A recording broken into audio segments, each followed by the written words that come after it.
આજે આપણે બનાવીશું દેશી ચણાનું શાક. આનું શાક બનાવવા માટે આપણે લઈ લીધા છે થોડા ચણા.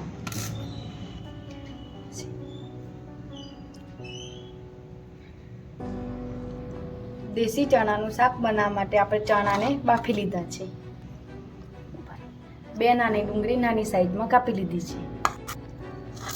1 નાનું ટામેટું બારીક કાપી લીધું છે. આદુ લસણની પેસ્ટ બનાવી લીધી છે. આપણે લઈ લઈશું કડાઈમાં 2 ચમચી જેટલું તેલ. તેલ ગરમ થયા પછી એમાં નાખીશું ડુંગળી. ગરમ થઈ ગયો છે, હવે આપણે નાખીશું ડુંગળી.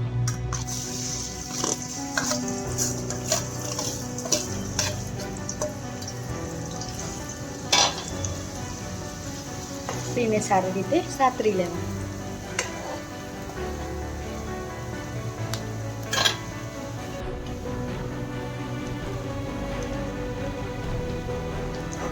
તો આપણી ડુંગળી હવે થોડી લાલ થઈ ગઈ છે. હવે નાખી દઈશું ટામેટા.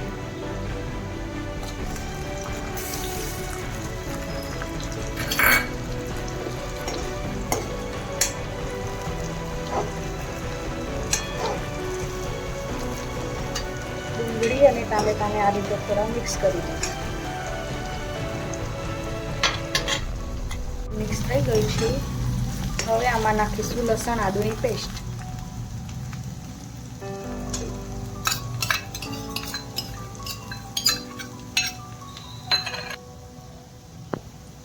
ચલો હવે આપણે નાખીશું મસાલા.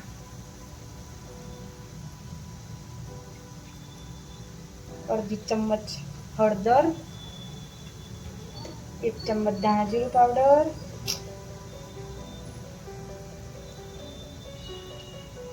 અડધી ચમચી કશ્મીરી લાલ મિરચી પાવડર,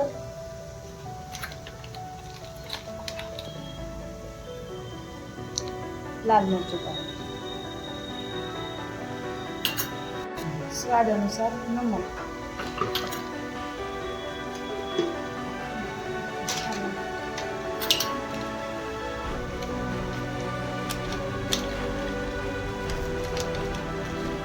અડધી ચમચી જેટલો ગરમ મસાલો. હવે આને મિક્સ કરી દઈશું.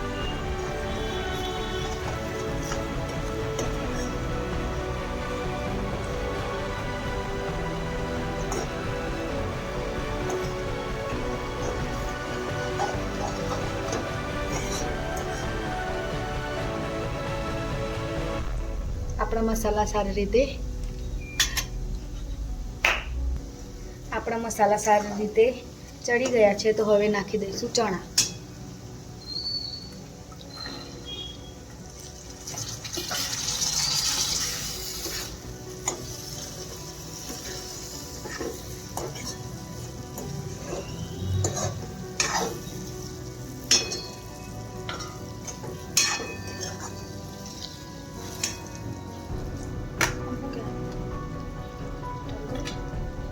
હવે આપણે આને થોડી વાર ઢાંકી દઈશું.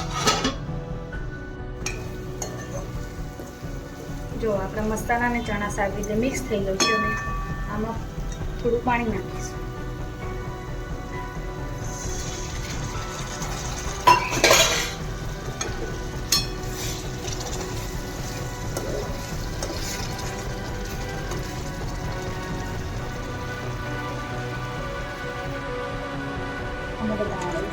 ચણામાં ગ્રેવી કરવા માટે આપણે લઈ લીધું છે થોડું બેસન. બેસનને વઘારીને નાખી દઈશું.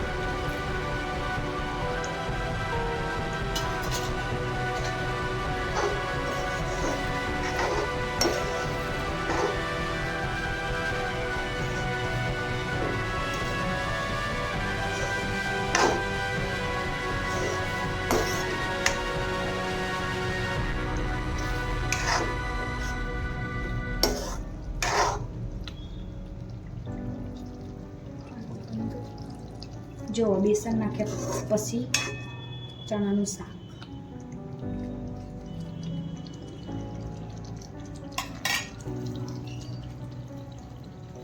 આને તમે રોટલી સાથે, પૂરી સાથે ખાઈ શકો છો.